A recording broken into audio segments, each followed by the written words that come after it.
तो चलिए, नमस्कार दोस्तों।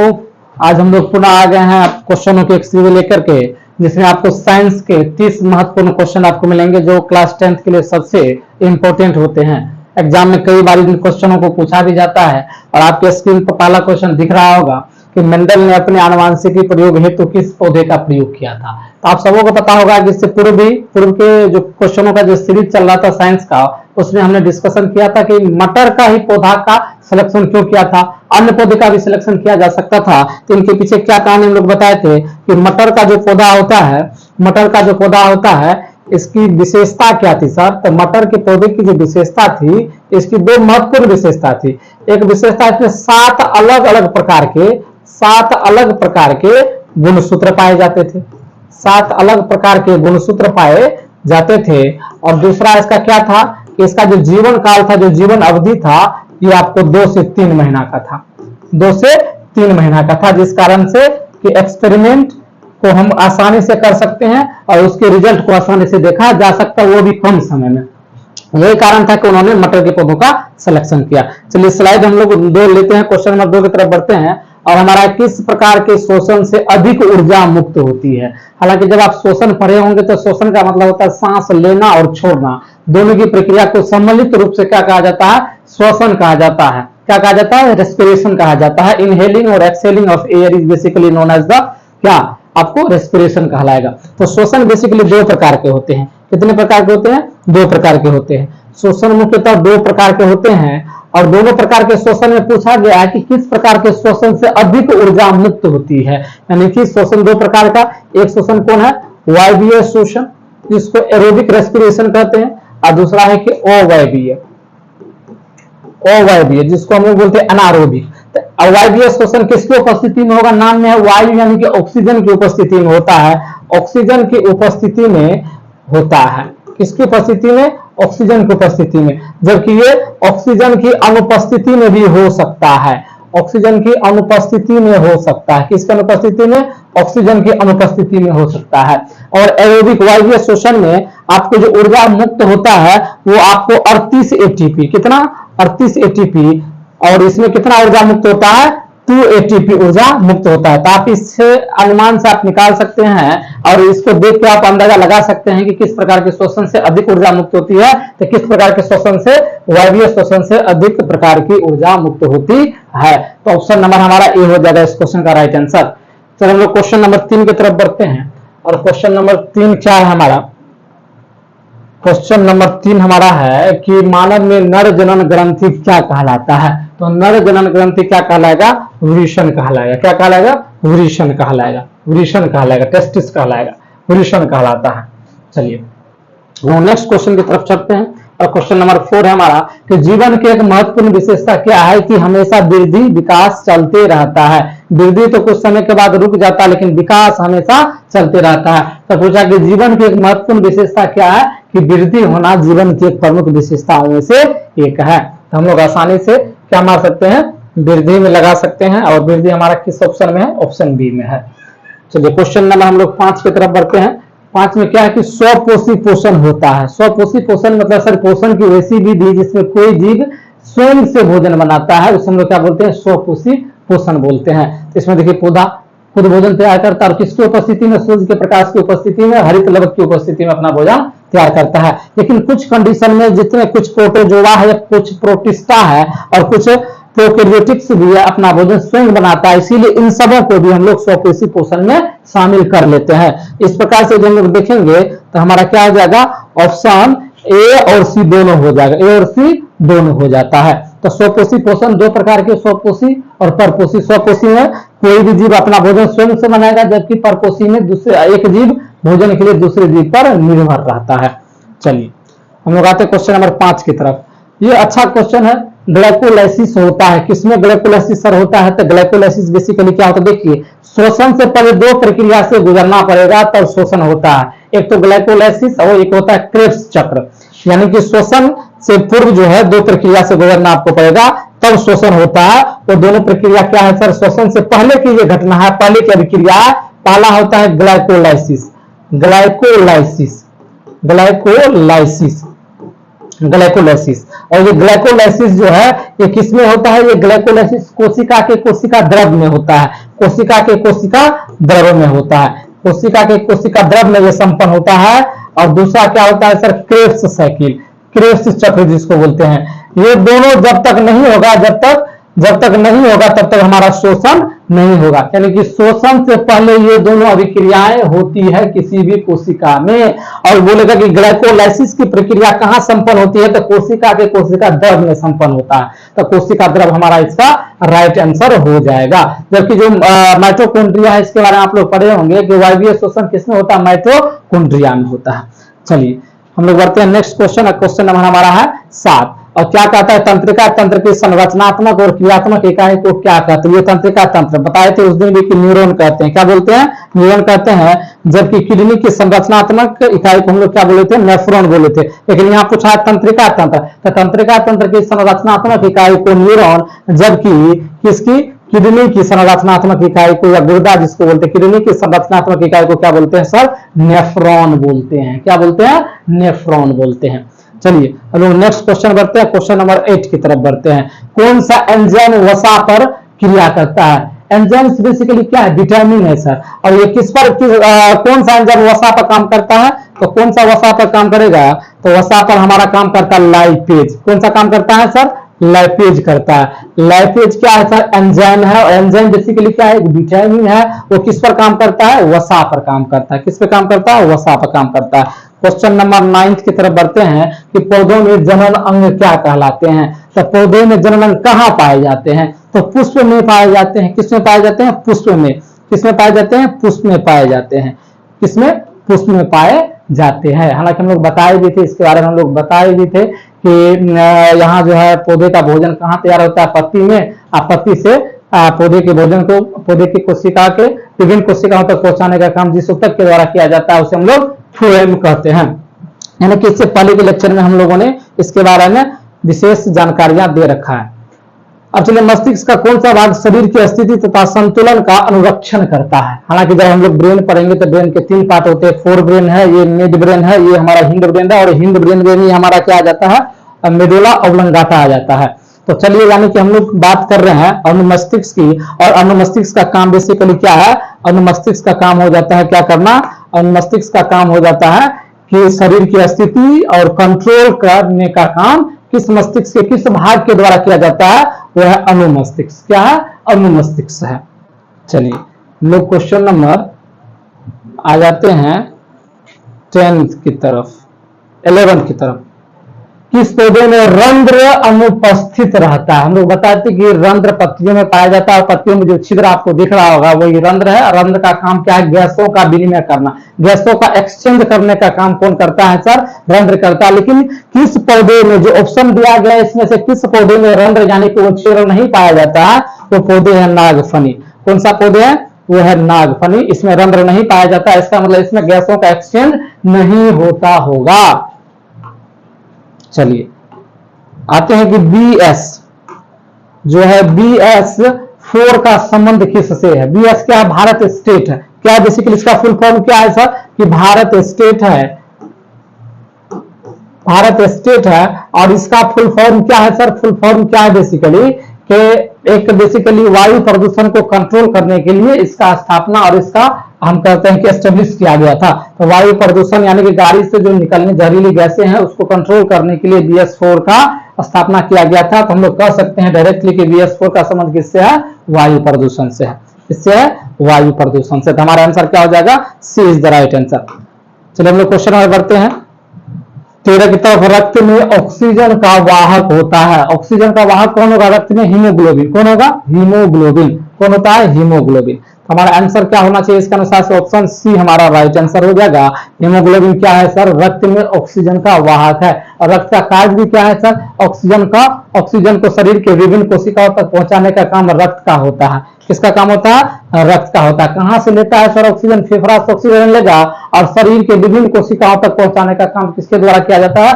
ब्लड के द्वारा किया जाता है। किसके द्वारा? ब्लड के द्वारा किया जाता है।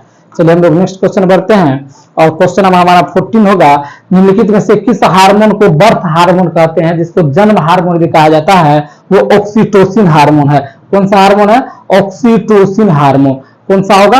ऑक्सीटोसिन हार्मोन को हम लोग बर्थ हार्मोन के नाम से भी जानते हैं, क्योंकि जब बेबी का फॉर्मेशन, बच्चा के जन्म लेने के समय इसी प्रकार का हार्मोन रिलीज होता है बॉडी से, मां के गर्भ से, इसलिए इसको बर्थ हार्मोन भी कहा जाता है, ऑक्सीटोसिन हार्मोन को।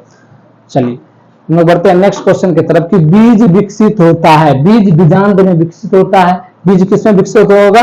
बीजांड में। किसमें होगा? बीजांड में विकसित होता है। किसमें? किधर गया? बीजांड में विकसित होता है। और परागकोश आपको पता होना चाहिए कि सर परागकोश क्या है? ये पौधा है सर, और ये जो पौधा है तो यहाँ क्या है सर? ये अंडाशय वाला भाग है। कौन सा भाग है? अंडाशय है। और अंडाशय ही खाने योग्य भाग होता है। किसी पौधे का खाने योग्य भाग कौन सा है? अंडाशय है। ये सब मान के चलिए, आपको डालियां, शाखा है, और ये पत्तियां है। चलिए ये जड़ है, इसके ऊपर तना है। चलिए तो पूछा जाता है परागकोश, तो यहाँ बेसिकली यहाँ क्या है? परागकोश। परागकोश के अंदर आता है परागकण। परागकोश के अंदर क्या मिलेगा आपको? परागकोश के अंदर क्या होता है? परागकोश के अंदर आपको मिलेगा परागकण। क्या मिलता है? परागकण। तो किसी एक पौधा का जो परागकण है दूसरे फीमेल वाले पौधा के वर्तिकाग्र तक जो पहुंचने की प्रक्रिया होती है, उसी को हम लोग क्या बोलते हैं? परागण। परागकण और परागण में अंतर है। ये पोलिन ग्रेन्स है बेसिकली किसी पौधे का, यानी कि अंडाशय वाले भाग में, यानी कि इस परागकोश में सर क्या मिलता है? परागकण।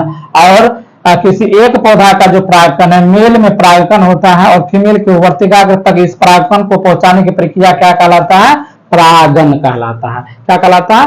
परागण कहलाता है। चलिए हम लोग नेक्स्ट क्वेश्चन की तरफ बढ़ते हैं। और ग्राही किसका भाग होता है? ग्राही किसका भाग होता है? तो छोटी आंत के 3 भाग होते हैं, डेड्यूनम, जेजुनम, इलियम। डेड्यूनम जो होता है वही होता है ग्राहिणी, जो किसका भाग है सर? छोटी आंत का भाग है। किसका भाग है? छोटी आंत का भाग है।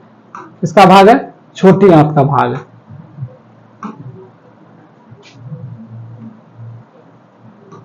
किसका भाग है? छोटी आंत का। तो हमारा आंसर क्या हो जाएगा? B number. और छोटी आंत का 3 भाग है। छोटी आंत का कितना भाग है? 3 भाग है। एक को बोलते हैं डेड्यूनम, दूसरा होता है जेजुनम, और तीसरा होता है इलियम। तो बोले गए कि पाचन जो होता है, भोजन का जो पाचन छोटी आंत में होता है, तो छोटी आंत के भी किस भाग में होता है? तो इलियम वाला भाग में। किसमें होता है? इलियम। यही डेड्यूनम ग्रहणी वाला भाग है, जो छोटी आंत उसका एक ग्रहणी किसका भाग है सर? छोटी आंत का एक हिस्सा होता है। चलिए हम लोग क्वेश्चन बढ़ते हैं। नेक्स्ट क्वेश्चन कौन सा है? कार्पस लुटियम से कौन सा हार्मोन स्रावित होता है? कौन सा? प्रोजेस्टेरोन। कौन सा होता है? प्रोजेस्टेरोन होता है। कौन सा होता है? प्रोजेस्टेरोन होगा। प्रोजेस्टेरोन होगा। नेक्स्ट क्वेश्चन, पारिस्थितिक तंत्र में ऊर्जा का स्रोत क्या है? तो सूर्य का प्रकाश क्या है? ऊर्जा का सबसे बड़ा स्रोत है। इस प्रकार से हम लोग कह सकते हैं कि हमारा आंसर कौन सा होगा? सूर्य का प्रकाश होगा। कौन सा होगा? सूर्य का प्रकाश होगा। किधर गया? सूर्य का प्रकाश। इसमें कौन सा आंसर हो जाएगा? सूर्य का प्रकाश हो जाएगा। क्वेश्चन होता है सूर्य का प्रकाश किधर गया? चलिए यानी हमारा आंसर हो जाएगा सूर्य का प्रकाश। अब हम लोग बढ़ते हैं नेक्स्ट क्वेश्चन की तरफ कि मानव का उद्भव स्थान कहाँ है? तो सब अफ्रीका।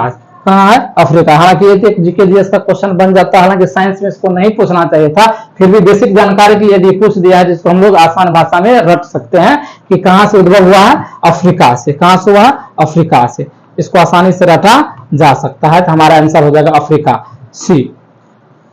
नेक्स्ट क्वेश्चन हम लोग का क्या है सर कि 20 नंबर, निम्नलिखित में से कौन लैंगिक जनन संचारित रोग है? तो आपको जो चाहे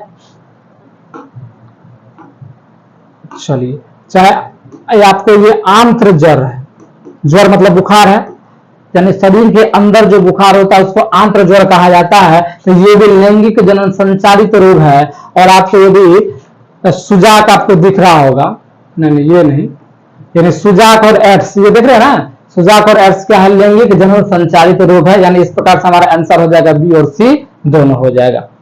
चलिए हम लोग बढ़ते हैं नेक्स्ट क्वेश्चन की तरफ।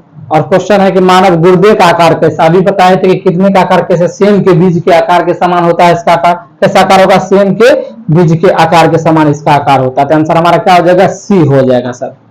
ये सब बेसिकली क्या है, एक ऑब्जेक्टिव बेस्ड क्वेश्चन है, इसको हम रट भी सकते हैं, हालांकि समझने वाला इसमें कोई बात नहीं। जो किडनी है उसका आकार बेसिकली कैसा होता है, सेम के बीज का, सेम के बीज के आकार के जैसा किडनी का आकार होता है।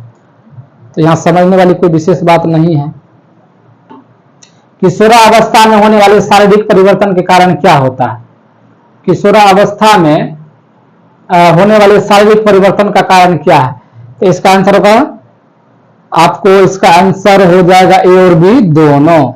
इधर गया, ए और बी दोनों, यानी कि टेस्टोस्टेरोन और एस्ट्रोजन दोनों होगा, हमारा डी हो जाएगा।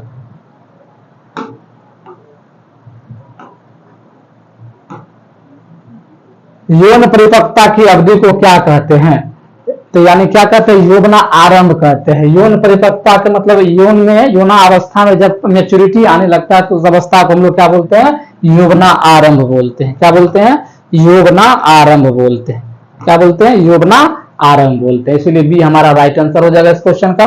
चलिए हम नेक्स्ट क्वेश्चन की तरफ बढ़ते हैं, और ये हमारा 24 नंबर का क्वेश्चन है कि ओजोन परत का जो ह्रास है मुख्यतः किसके द्वारा होता है? तो सीपीसी के द्वारा होता है। ओजोन परत पृथ्वी के किस मंडल में पाया जाता है? तो बताए थे इससे पूर्व के लेक्चर में कि समताप मंडल में पाया जाता है। इसमें क्या होता है कि सीएफसी गैस जो निकलता है, क्लोरोफ्लोरो गैस, वो ओजोन लेयर में दिन प्रतिदिन छेद करते जाता है, और यदि छिद्र हो गया ओजोन लेयर में तो सूर्य से आने वाली पराबैंगनी किरण हमारे पृथ्वी तक पहुंचेगी और हमारे शरीर में त्वचा कैंसर फैलाने का भी काम करती है। तो चलिए, यानी कि सीपीसी, ओजोन परत का ह्रास मुख्यतः किसके द्वारा होता है? सीपीसी के द्वारा। हालांकि होना चाहिए सीएफसी के द्वारा, ये मिस्टेक है, सीएफसी यानी क्लोरोफ्लोरोकार्बन के द्वारा होना चाहिए। चलिए यहाँ सही कर लेना है आप लोगों को कि यहाँ होना चाहिए क्लोरोफ्लोरोकार्बन, सीएफसी। सीएफसी मतलब क्लोरोफ्लोरोकार्बन, क्लोरोफ्लोरोकार्बन, क्लोरोफ्लोरोकार्बन, क्लोरोफ्लोरोकार्बन। इसी के द्वारा क्या होता है कि ओजोन परत में दिन प्रतिदिन छिद्र हो रहा है। इसीलिए ये गैस सर कहां से निकलता है? रेफ्रिजरेटर हो, फ्रिज हो, एसी हो, इन सभी से क्या निकलता है? सीएफसी गैस, जो हमारे ओजोन परत में दिन प्रतिदिन क्या करता है कि छिद्र करते जाता है, जो हमारे लिए हानिकारक भी है। चलिए हम लोग बढ़ते हैं नेक्स्ट क्वेश्चन की तरफ। 24 कि तालाब किस प्रकार का पारिस्थितिक तंत्र में अधिकतम संख्या में मौजूद होते हैं? तो बताइए किसमें होता है? उत्पादक में, या शाकभक्षी में, या मांसभक्षी में? तो उत्पादक में। किसमें? उत्पादक में होना चाहिए। किसमें? उत्पादक में।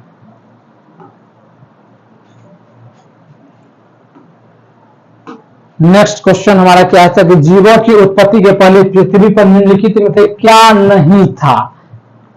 तो पृथ्वी की जब उत्पत्ति हुई तो सबसे पहले कौन आया? तो ट्रिक से याद करना, कौन, अभी जो बोले दिए हैं तो कोने में जो बोल दिए हैं उसी में आंसर छिपा हुआ। कौन आया? तो कौन आया? तो CHON आया। CHON को कौन से याद रखना? C for carbon, H for hydrogen, O for oxygen, N for nitrogen. यानी कि पृथ्वी की उत्पत्ति जब हुई थी तो सबसे पहले इन्हीं तत्वों की खोज की गई थी। कहने का मतलब है कि सबसे पहले यही तत्व आए थे, इसी का उद्भव हुआ था। एक का मतलब हुआ कार्बन सर, हाइड्रोजन है, ऑक्सीजन है, नाइट्रोजन है। तो कौन आया? तो कार्बन आया, हाइड्रोजन आया, ऑक्सीजन आया, नाइट्रोजन आया। तो क्वेश्चन में पूछ रहा है कि उत्पत्ति के पहले पृथ्वी पर निम्नलिखित में से कौन नहीं आया था? तो ये सब तो आया ही था, नहीं उत्पत्ति से पहले पूछ रहा है तो ना तो कार्बन डाइऑक्साइड आया था, ना नाइट्रोजन ऑक्साइड आया था, ना ही ऑक्सीजन आया था। तो इनमें से सभी हो जाएगा। लेकिन उत्पत्ति के बाद पृथ्वी पर सबसे पहले किसने कौन आया था? तो कार्बन, हाइड्रोजन, ऑक्सीजन और नाइट्रोजन आया था। चलिए हम लोग नेक्स्ट क्वेश्चन की तरफ बढ़ते हैं कि भारत में उत्पादित प्रत्यावर्ती धारा, हालांकि इस धारा के बारे में हम लोग पहले भी डिस्कशन कर चुके हैं कि करंट दो प्रकार के होते हैं, एक होते हैं एसी और एक होते हैं डीसी। एसी का मतलब सर अल्टरनेटिंग करंट, करंट धारा यानी कि दो प्रकार के, एक होता है एसी जिसको बोलते हैं प्रत्यावर्ती धारा अल्टरनेटिंग करंट, एक होता है डीसी जिसको बोलते हैं दिष्ट धारा मतलब डायरेक्ट करंट। यानी कि धारा का वैसा मान जो समय के साथ बदलते रहता है उसे हम लोग क्या बोलते हैं सर? एसी बोलते हैं। और धारा का वह मान जो समय के साथ नहीं बदलता है उसे हम लोग क्या बोलते हैं? डीसी। तो हम लोग के घरों में कौन सा करंट है सर? एसी है कि डीसी है? तो हम लोग के घरों में एसी है। और कितने हर्ट्ज की फ्रीक्वेंसी पर सप्लाई की जाती है? तो 50 हर्ट्ज की फ्रीक्वेंसी पर सप्लाई की जाती है। और कितने वोल्ट पर अप्लाई किया जाता है सर? तो 220 वोल्ट। कितना वोल्ट पर? 220 वोल्ट पर। और कितना हर्ट्ज की फ्रीक्वेंसी पर? 50 हर्ट्ज की फ्रीक्वेंसी पर। यह क्वेश्चन कई बार पूछ चुके हैं, इसीलिए एग्जाम की दृष्टिया यह क्वेश्चन बहुत ज्यादा इंपॉर्टेंट है। तो 50 हर्ट्ज की फ्रीक्वेंसी वाला आंसर हमारा राइट आंसर हो जाएगा। चलिए उसके बाद हम लोग बढ़ते हैं नेक्स्ट क्वेश्चन।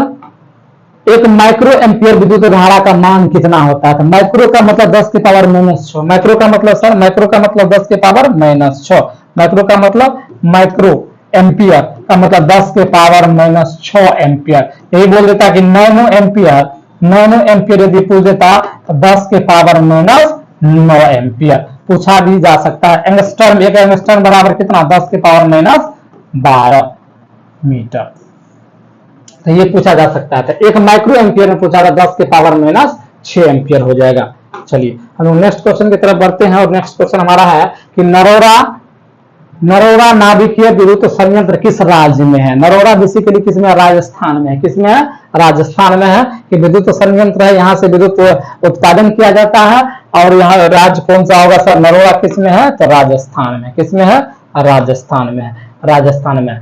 तो ये हमारा लगभग 30 क्वेश्चनों का एक सीरीज था। एक क्वेश्चन और है लास्ट में। चलिए एक क्वेश्चन लास्ट में और है कि स्पेक्ट्रम प्राप्त करने के लिए किसका उपयोग किया जाता है? इससे पहले भी हम लोग डिस्कशन कर चुके थे कि स्पेक्ट्रम प्राप्त करने के लिए किसका? प्रिज्म का इस्तेमाल किया जाता है। किसका इस्तेमाल किया जाता है? प्रिज्म का इस्तेमाल किया जाता है। हम बताए थे कि प्रिज्म पे से जब व्हाइट लाइट गुजरती है, श्वेत प्रकाश जब गुजरता है, तो श्वेत प्रकाश कितने? 7 अलग अलग रंगों में विभक्त हो जाता है। 7 अलग अलग रंगों में विभक्त हो जाता है। और उसको हम लोग ट्रिक के माध्यम से पढ़े थे, बेजानिया पिनाला विग्योर के नाम से पढ़े थे। VIBGYOR वी मतलब वायलेट हो गया, Indigo, blue, green, yellow, orange, red, ये 7 रंगों में विभक्त हो जाता है। और 7 रंगों में सबसे अधिक जो तरंग ढेर होता है वो लाल रंग का, जबकि सबसे कम तरंग ढेर होता है बैगनी रंग का। जिसका तरंग ढेर अधिक होता है उसका विचलन कम होता है, इसीलिए लाल कलर का इस्तेमाल हम लोग लेजर लाइट में या लाल कलर का इस्तेमाल हम लोग रेलवे सिग्नल में करते हैं, क्योंकि सर इसका वेवलेंथ सबसे अधिक होता है, इसका तरंग ढेर सबसे अधिक होता है और विचलन सबसे कम होता है, यानी बिखरता सबसे कम है। जबकि बैगनी कलर का क्या होता है? तरंग ढेर सबसे कम होता है, अर्थात इसका विचलन सबसे अधिक होता है। तो रेड कलर का क्या हो गया सर? वेवलेंथ, वेवलेंथ को इंडिकेट करते हैं लेमडा से, लेमडा अधिक हो गया और विचलन सबसे कम। जबकि वायलेट कलर का लेमडा सबसे कम यानी कि विचलन सबसे अधिक, यानी कि विचलन सबसे अधिक और इसका विचलन सबसे कम हो जाएगा, इसका विचलन सबसे कम हो जाएगा। इसीलिए इस कलर का इस्तेमाल सर्वाधिक किया जाता है रेलवे सिग्नल में या लेजर लाइट में। इस प्रकार 30 क्वेश्चनों की सीरीज को आज हम लोगों ने देखा और मुझे लगता है कि ये सभी इंपोर्टेंट क्वेश्चन है जो एग्जाम दृष्टिया काफी इंपोर्टेंट है। इनमें से कई क्वेश्चन तो एग्जाम में आए हुए हैं और कई क्वेश्चन के आने की संभावना भी है। आज हम लोग अब लैब सेशन को यहीं हम लोग कंप्लीट करेंगे। उसके बाद हम लोग आज रात्रि 1857 की क्रांति का पार्ट 2 लेकर के रात्रि 8 बजे लैब सेशन में हम लोग जुड़ेंगे। तब तक के लिए इतना ही हम लोग रखेंगे, फिर हम लोग एक नया मैथ के पार्ट 2 को लेकर हम लोग कल आने वाले हैं। चलिए आज के लिए फिलहाल हम लोग इतना ही रखेंगे।